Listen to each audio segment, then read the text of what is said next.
tell pretty quickly when someone's why isn't situated in the right place, right? Not coming from the heart or not coming from a really deep wellspring of desire, you know. And if it's not, right, or if you're faking it to yourself, it's gonna be tough, right? You come through the easy part. Let's put it that way. You've been training for what, like not even 12 hours.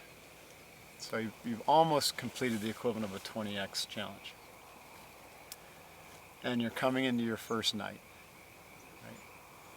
The first night of Hell Week, you lose half of the guys who are going to quit. And the second night of Hell Week, you lose the other half. After that, if you make it 2 nights, you're pretty much good to go. So if you buds guys, we've had a lot of people come back from Hell Week who were SEAL fitters, and they said, you know what, Hell Week was easy for us because we knew we could get through the first 50 hours.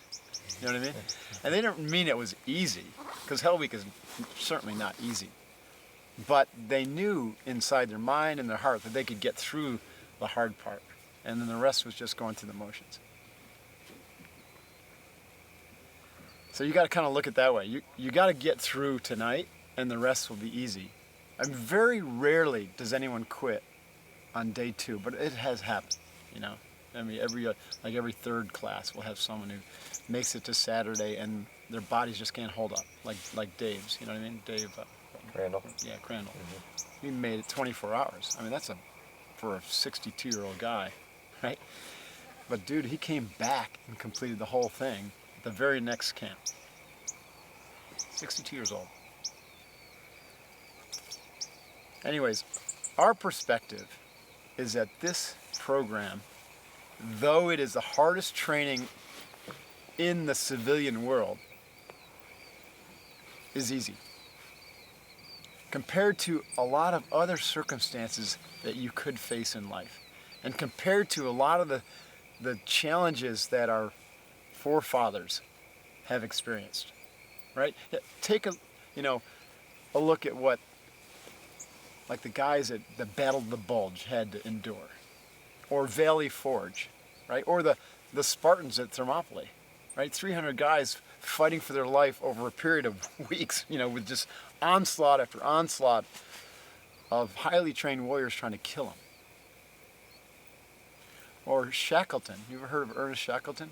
Right, who took an expedition down to Antarctica and got his ship locked in the ice, and they were kind of fucked. And so they survived for 16 months. Like, they were living and sleeping in wet, nasty, cold, like wool sleeping bags. They were wet and nasty the entire time in sub-zero weather. And he brought every one of his guys home. I mean, if you haven't read about Shackleton and that whole thing, it's, put it on your list. Start reading books about survival, like Unbroken is another one. So who's read Unbroken here? Good. Fantastic, unreal, and it humbles you, and it makes you realize that this 50 hours is nothing. At least do it in honor of those guys. You know what I mean? Louis Zamperini was his name, right? Mm-hmm. Freaking guy, they spent 63 days at sea, lost, right? Eating the occasional seagull that they captured. And it's a fascinating thing because there were 3 guys, and they were all pretty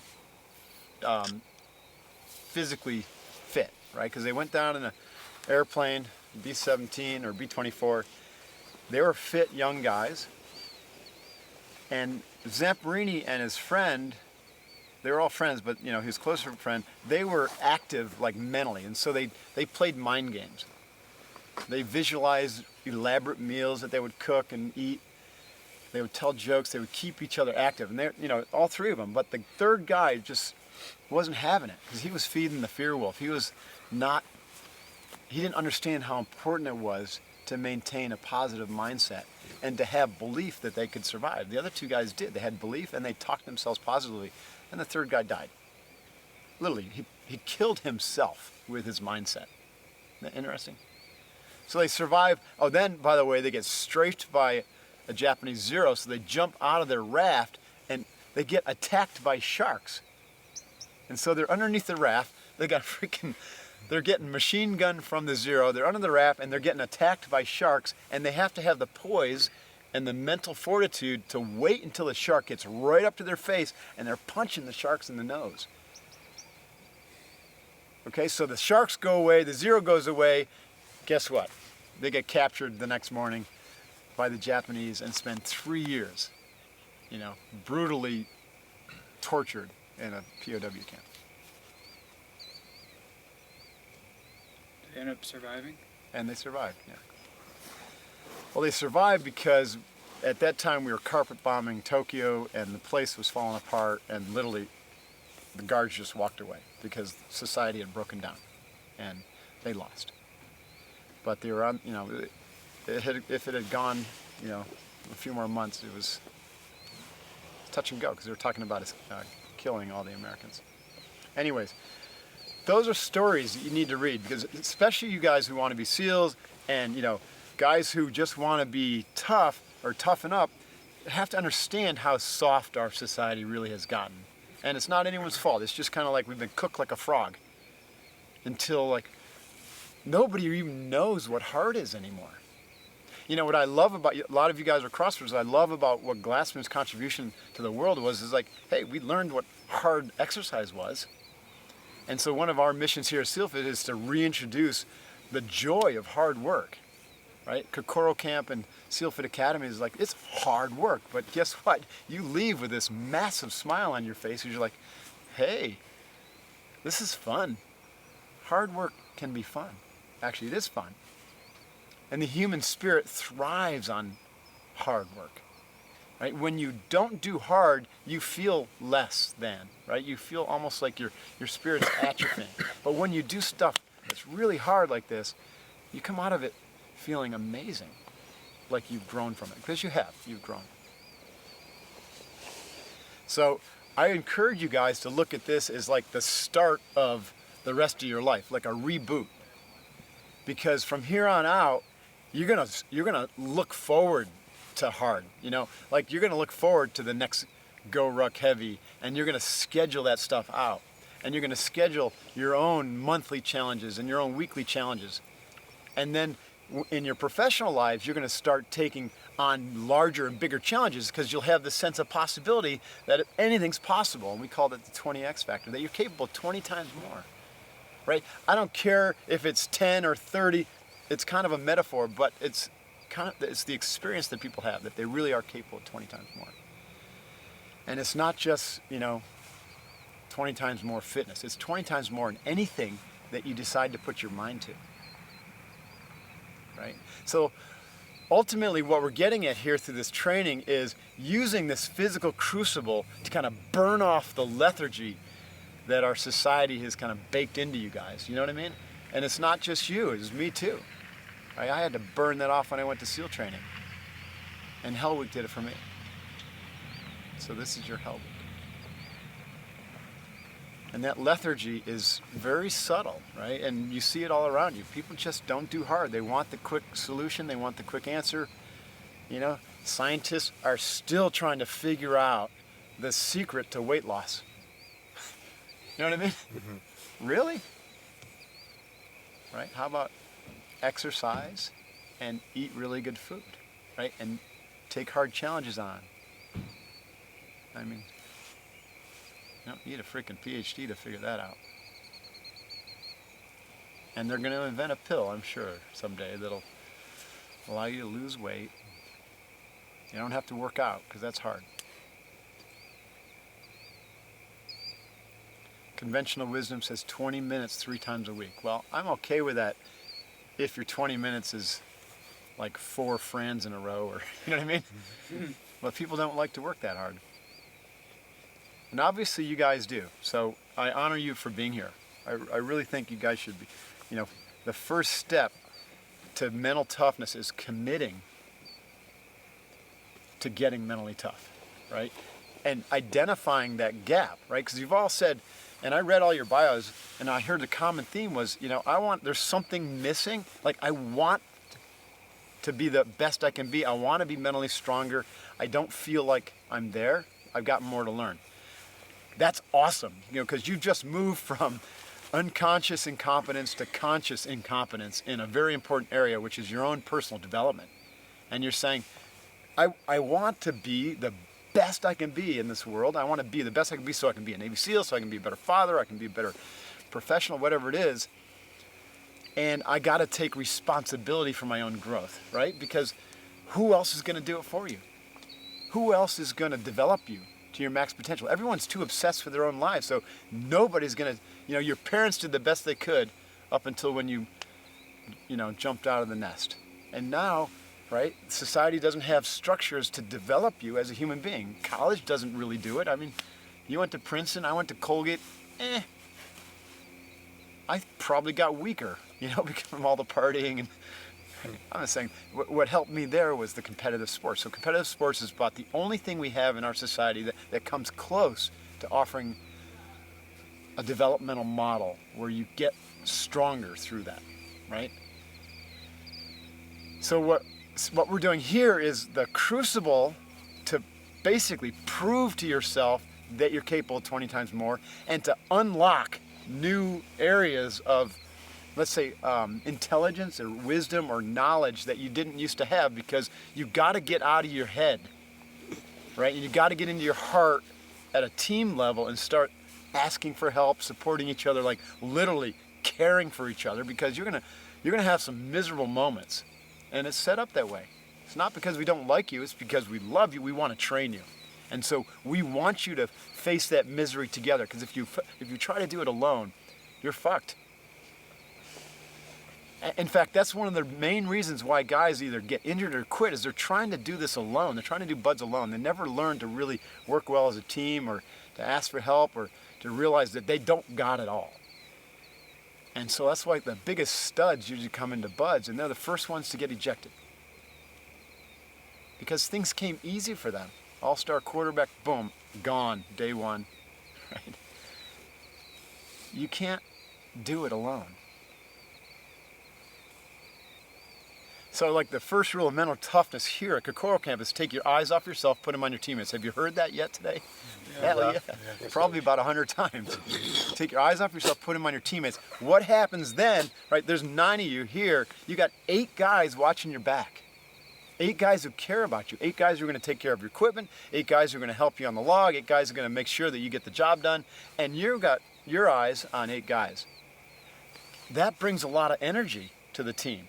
Like when you're in this together, and it's a we got this, hoo-yah mission, instead of I got this, or I'm going to show how tough I am, or I'm going to be the leader. No. Yes, you have to be there for your teammates, but you don't have to do it all. You don't have to carry more than your fair share. You just have to be willing to carry your fair share, right? And everyone's got different strengths and weaknesses. This is all a relative game here. And there's times where someone like Tommy might be like, hey, give me your rucksack. You're struggling. And if your ego gets in the way, say, no, I'm going to carry it up. And then you spring a gasket because you weren't willing to accept the help, then you're screwing the team, right? And you're screwing yourself. So you put team first. You put mission first and team first, team second. But honestly, it almost comes down to when the going gets tough, that team comes first and mission comes second. You don't lose sight of the mission, but you do it for your teammates. Does that make sense? Yeah. They really are like two sides of the same coin. You can't say that one's more important than the other. They can't happen without each other. Mission success must be found through the team. Now, Kokoro Camp here and at SEALFIT, what we say is you must master yourself so you can serve your teammates. You can't just jump in and serve your teammate if you're a soup sandwich. Now, you guys have all prepped for this training. You prep for buds, or you've been training in different ways, so you're well on your way to mastery. That's good. And so here, what you need to do now is master a different set of skills. And they're the key skills that are going to get you through not just to survive this training, but to thrive. And we call those the Big Four. You've heard of them probably, right? The Big Four skills. Has anyone not heard about it? Okay. I'll tell you about it right now then, huh? So this is kind of what's unique about SEALFIT is we don't just talk about mental toughness, we don't just throw a hard challenge at you. right? We want you to learn specific skills that are going to unlock the mental toughness in you, right? So we call them the big four skills. And the first big four skill is breathing, breath control. Because when the going gets really hard, as long as you can come back to that breath, everything's okay. You come back into balance. You're like, yeah, I'm still alive, I'm still here. I got my breath, and now I can do something about it, right? So breath control. What I mean by that is you pause and you take a nice deep breath through your nose to like a count of 4, and then you exhale through your nose. And you do that like 4 or 5 times. So anytime you start to get frazzled or you're so fatigued that you can't see straight, you come back to that breath. And so what that does is it triggers your parasympathetic nervous system. Because breathing through the nose, right, has an effect where it triggers that. Breathing through your mouth has the opposite effect. Breathing through your mouth in a kind of a panicked way, like breathing fast because you're under a lot of stress or pressure or you're exhausted, it's triggering your sympathetic nervous system, which is your fight or flight. And so you're putting all that extra load and stress on your body. But when you breathe through your nose, the Navy SEALs call this the tactical breath. 4 count in, 4 count out. Basically, you're just like planning your roots and going, I got this, right? And you ground yourself and you shut off that sympathetic switch and you go into rest, digest, or its calming mechanism. And now that's starting to calm your brain, right? So the brain is an organ. It's not your mind. It's an organ. And so when your body starts to calm down because of the breath, now your brain waves will start to calm down. So you're all agitated in gamma state, you come down into like a beta and then even to an alpha state, which is where experienced more as flow. And when your brain waves start to calm down because your physiology is calming down, that's when the breath control leads into the second skill of Big Four called positivity. And this is all about managing your internal dialogue. Right? But you can't manage the big problem a lot of people have is you can't manage your internal dialogue if your fucking brain is running out of control and you're talking to yourself with fear-based language, negativity.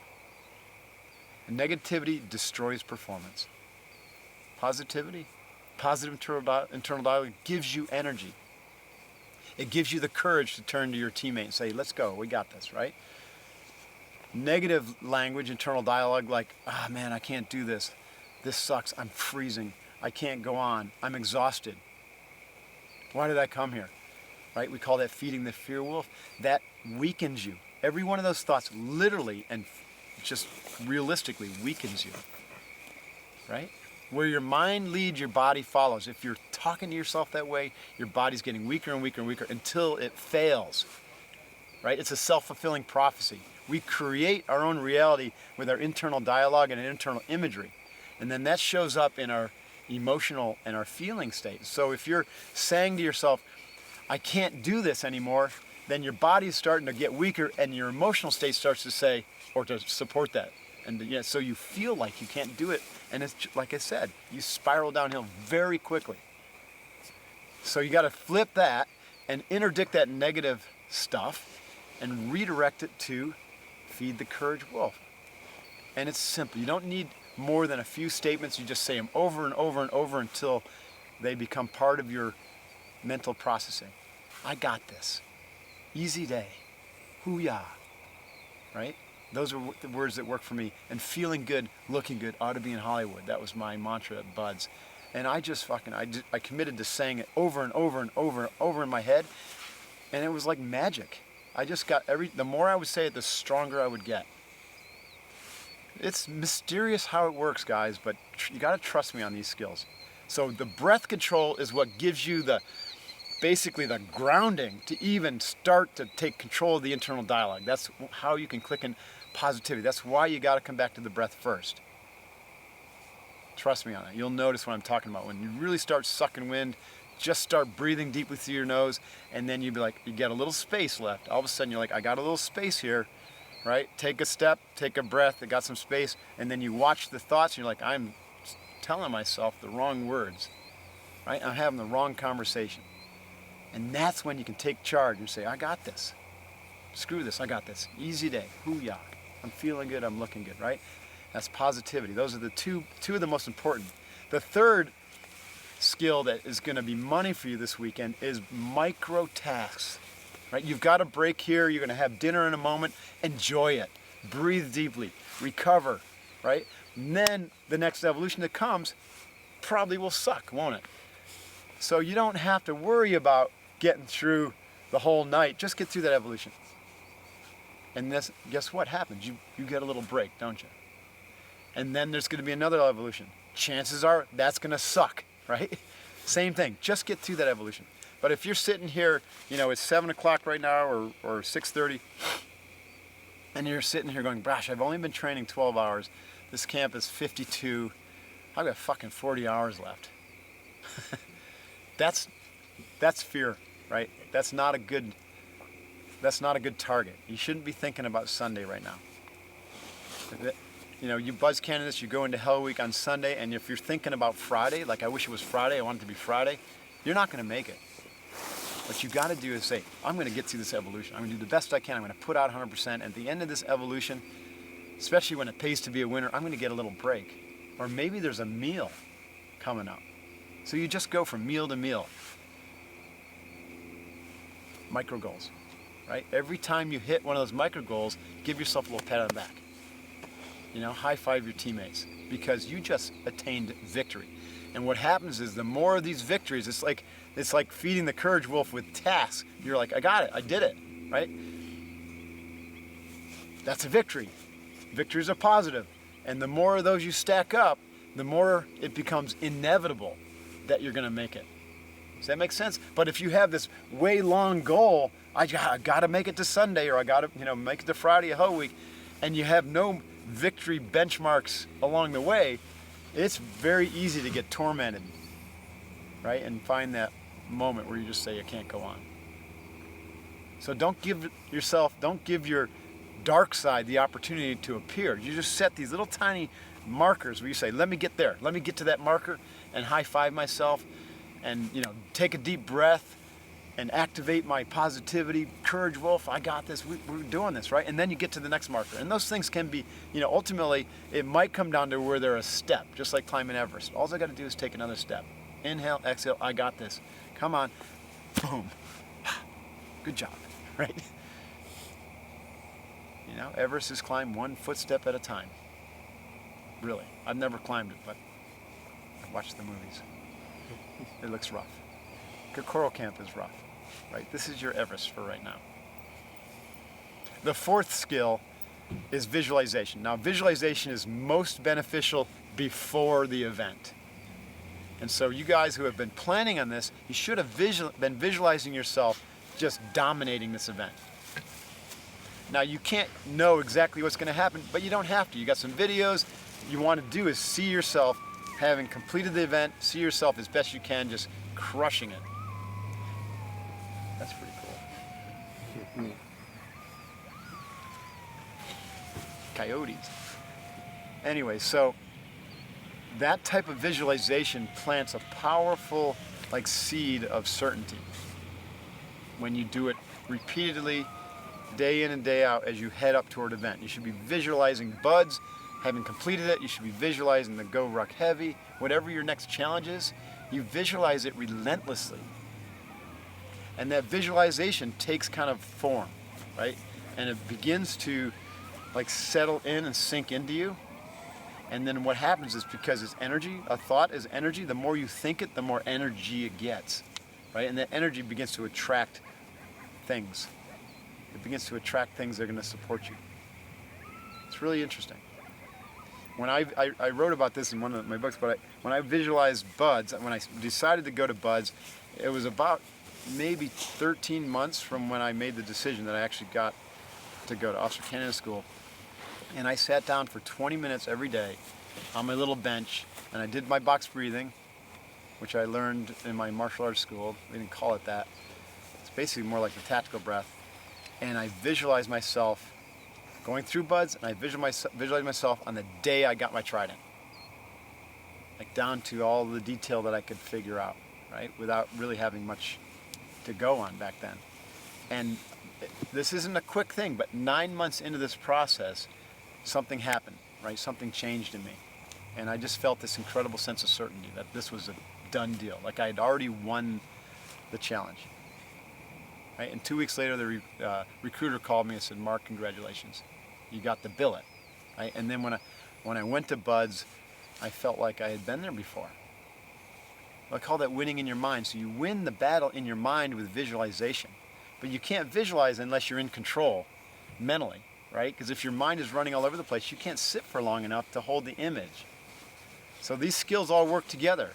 See what I'm saying? The breathing gives you physiological control, which then allows you to take mental control. The internal dialogue is to ensure that the quality and quantity of thoughts you have in your mind are serving you and not torching you, right?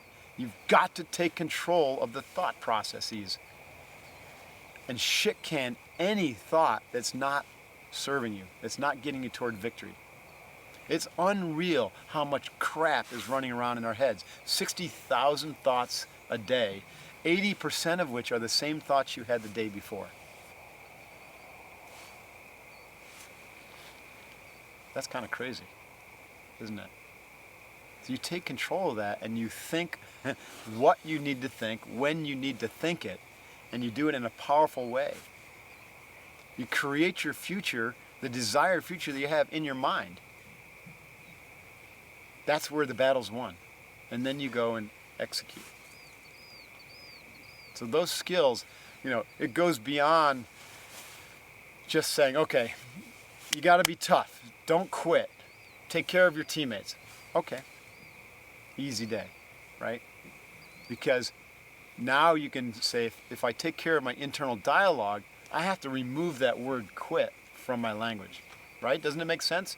Why would I allow that word to roll around in my psyche waiting for my weakest moment? Another one is maybe, right? Why would you let the word maybe or try roll around in your psyche, in your cranial housing group? Because sure enough, when you hit that moment, and it's going to be different for every one of you, that word is going to rear up and it's going to look extremely attractive. Right? It's going to look like a freaking ice cream cone on a hot sunny day. Or like the SEAL cadre would say, cup of coffee and hot coffee and donuts for the quitter, right? For the quitters at 05 a.m., on day 3 or 4 of Hell Week, and God, that sounds good, And there are some people who take it. They're like, fuck it, I'm gonna get my donut, But they were ready to quit because they left that option open. They didn't pay attention to the words that they were telling themselves. I'm not saying this is easy. I'm saying it's necessary. If you want to live the life that we're talking about here, if you want to live to your potential, if you want to be a warrior, you must take control of what's going on in your mind and your heart and then use it for more powerful purposes and direct it in a way that's going to serve in a positive way your goals. Does that make sense? And so what you have here is one of the training models is to basically force you to do this through the challenge. Right? Yes, this is meant to be fun. By the time you're done, you're going to be like, that was freaking awesome. But the challenge part is like coming up. The challenge part comes up through the sleep deprivation, through the cold, through the exhaustion, and then it's just whittling down your body, right? And then it's whittling down your mind. And then your emotions start to get out of control, and you're like, get angry, or you get sad, or you get in this pity party. Then you got to battle that. And ultimately, you have a 5-mountain experience here. This is not just physical camp, right? This is about physical, mental, emotional, intuitional, and spiritual strength. And you're going to have to muster all of that through this process. The best way to do that, besides taking care of your teammates, is to stay in mental control. And you do that with the big 4 skills that I just outlined. And trust me, I know that there's going to be a time where you're like, you probably won't remember this conversation. because so much is going to happen until, between now and when you're done. But I hope you can reflect back when you're done with this whole thing. You reflect back and recapitulate it, which is another visualization practice where you go back to the beginning and you go through all the events and you try to distill the major lessons learned, and you let go of any regrets. And you're going to come to this and you're going to be like, oh yeah, Coach Devine gave us a little chat on Friday night and he talked about breath control and the importance of feeding the courage wolf. And you're going to be like, yeah, he was right. Right? Because there's going to be times where that's all you have. Right? Everything else is going to be so fucked up. Your body's going to be so hurt. Right? You're going to be emotionally raw. You're going to be mentally frayed. And all you have is the ability to breathe in, breathe out, and say, I got this. Breathe in, breathe out, and say, I got this. Right? Or together, breathe in, breathe out, we got this. And what else do you need? That's all you need ultimately to get through those sticking points. And then, right, you're on the other side of that because you were strong and courageous and you have that micro victory. You're like, fucking A, it gives you energy. And then what you're going to see is you're going to go through this like, whoom, really dark valley tonight. And then as the sun comes up and you start doing tomorrow's training, you're going to get stronger. Your spirit's going to be uplifted. You're going to feel more powerful because you're going to be using these skills because you're forced to. And these coaches are all masters at drilling you on them. You'll hear it in different ways from different coaches. Lance will say, Coach Cummings will say, breathe, think, act. What he's saying is the same thing, is use the big four skills. Take a breath, get control of your internal dialogue, figure out a plan, a micro task, doesn't have to be elaborate, just something that's going to move you closer to victory, and then do it. Take a breath, right? Check your dialogue. I got this. Figure out the next plan. Do it. And that's the way you just fail your way forward until you figure out the problem that's thrown at you. Right? You can tell that, the problems that are thrown at you are, some of them aren't very logical. They're designed to just fuck with you. Right? To see how you react, to see how you can come together to support each other, to try to ferret out weak links. That makes sense? It's not like we're really doing tactical missions here. This is not SEAL Tactical Camp, it's SEAL Fit Camp.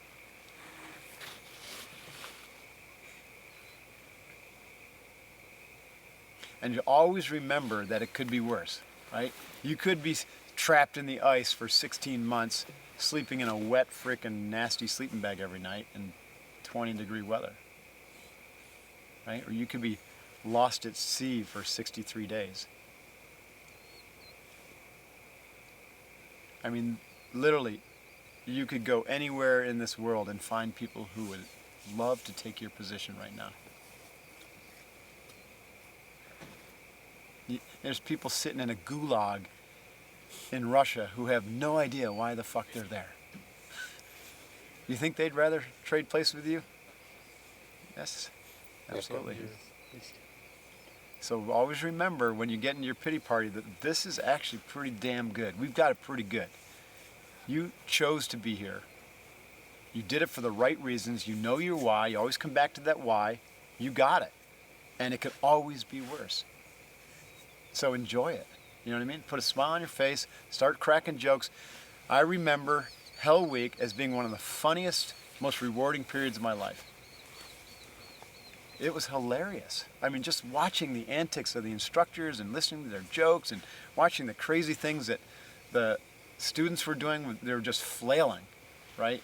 Freaking out and dropping like flies. And because I was able to control my mind and my emotions through that, I was just kind of like observing the whole process while I was going through it. And it was really entertaining. So that's the attitude you got to have. You got to put yourself back into your little witnessing mind, get out of your thinking mind, get control of that, and have fun with this. Right? Turn it into a game. Be playful with it.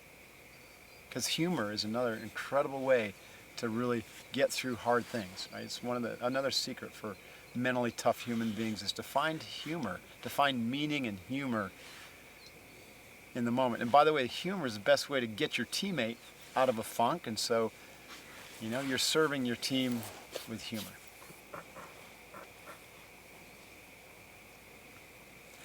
And then, consider that you really are going to come out of this a different person. So take that part seriously. Be playful with it, but deadly serious that this is the business of taking control of your development for the rest of your life. And when you leave here, you will not be the same person.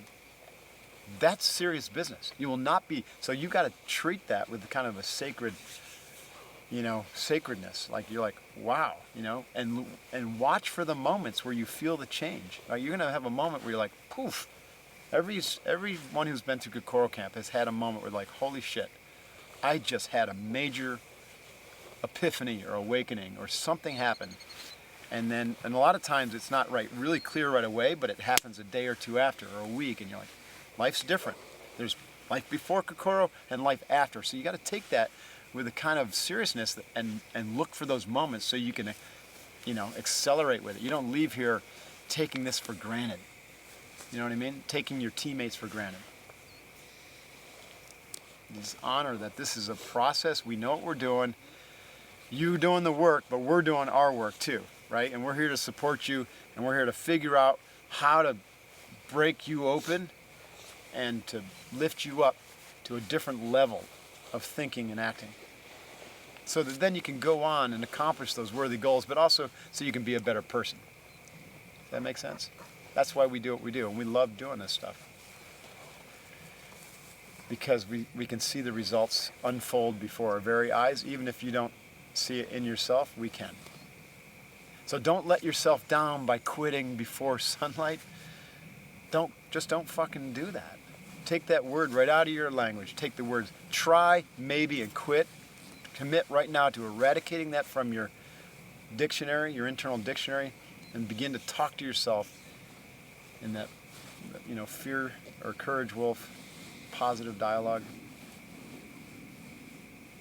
and support each other. Have fun. And tomorrow when the sun comes up, you're going to be like, awesome, right? You're going to see a beautiful sunrise. I predict that you guys, by midday tomorrow, you're going to be in a total flow state that will last until you secure. And I would commit to I would ask you to commit to each other to be the first no-quit Kokoro ever. This is Kokoro 41. We still have not had a Kokoro where we haven't had anyone quit. And we've had Kokoros with this size, 9 people, You would think, okay, there's 9 of you, you could support each other, you can get it all the way to Sunday. Be the first group to do that. You think you can do that? Yeah. All right. Cool, well don't let me down on that.